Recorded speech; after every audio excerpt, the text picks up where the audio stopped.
بسم اللہ الرحمن الرحیم۔ بخاری شریف کی حدیث نمبر 464 حضرت ام سلمہ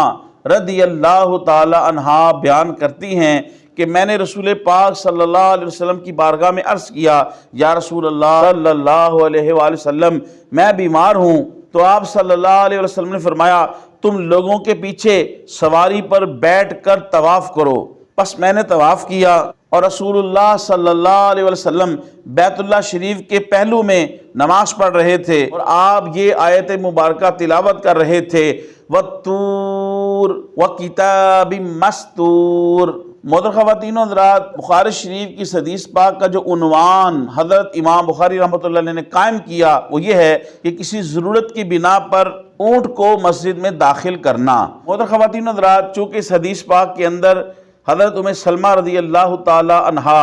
عذر کی بنا کے اوپر بیت اللہ شریف کا طواف وہ سواری پہ بیٹھ کے فرما رہی ہیں، اس سے بعد فقہ اکرام نے استدلال کیا کہ وہ جانور جو معقول اللحم ہیں ان کو مسجد کے اندر داخل کرنا جائز ہے۔ لیکن شیخ الحدیث علامہ غلام رسول سعیدی صاحب رحمۃ اللہ علیہ انہوں نے شرح بخاری نعمت البخاری کے اندر لکھا، وہ لوگ جو اس حدیث پاک سے یہ استدلال کرتے ہیں کہ معقول اللحم جانوروں کا پیشاب جو ہے وہ نجس نہیں ہے، فرماتے ہیں کہ اسی طریقے سے معقول اللحم جانوروں کا گوبر اور جو لید ہے وہ بالاتفاق سب کے نزدیک نجس ہے۔ جس طرح معقول اللحم جانوروں کے گوبر اور لید سے اندیشہ ہے کہ مسجد جو ہے وہ آلودہ ہو جائے گی، اس سے بچانا لازمی ہے، اس طریقے سے معقول اللحم جانوروں کے پیشاب سے بھی مسجد کو بچانا یہ ضروری ہے۔ شیخ الحدیث علامہ غلام رسول سعیدی صاحب رحمۃ اللہ علیہ مزید لکھتے ہیں کہ جس طرح اس حدیث پاک سے معقول اللحم جانوروں کے پیشاب کے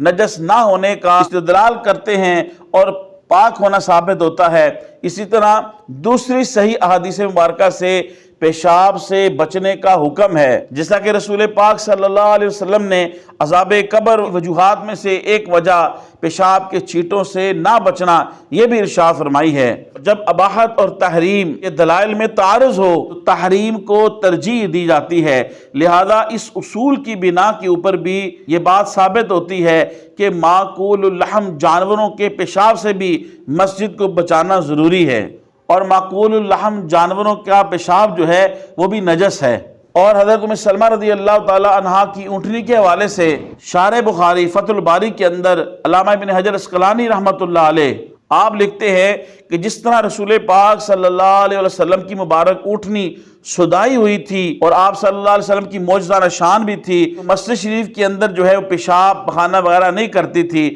اسی طرح امید ہے کہ حضرت ام سلمہ رضی اللہ تعالی عنہا ان کی مبارک اونٹنی جو ہے وہ بھی سدائی ہوئی تھی اور اس کو معلوم تھا کہ یہاں پہ پیشاب وغیرہ نہیں کرنا، اور یہ کوئی بات عقل سے بعید نہیں۔ آج اس دور کے اندر بھی گاؤں اور دیہاتوں کے اندر یا کئی جگہوں کے اوپر لوگوں نے جانوروں کو، بھینسوں کو، گائیوں کو، اونٹوں کو، اونٹنیوں کو، بکریوں کو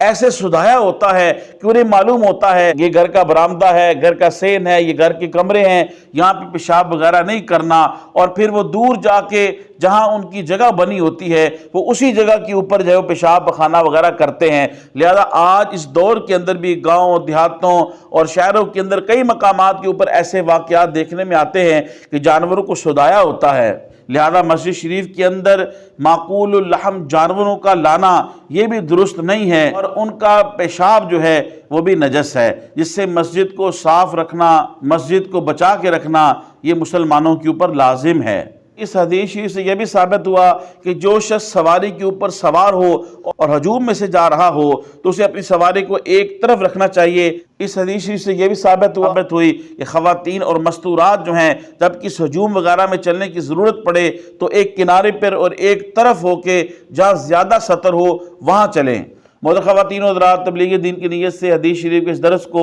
زیادہ سے زیادہ لوگوں تک پہنچانے کے لیے میری اس ویڈیو کو شیئر کریں۔ اللہ پاک آپ کو جزائے خیر دے۔ السلام علیکم ورحمۃ اللہ وبرکاتہ۔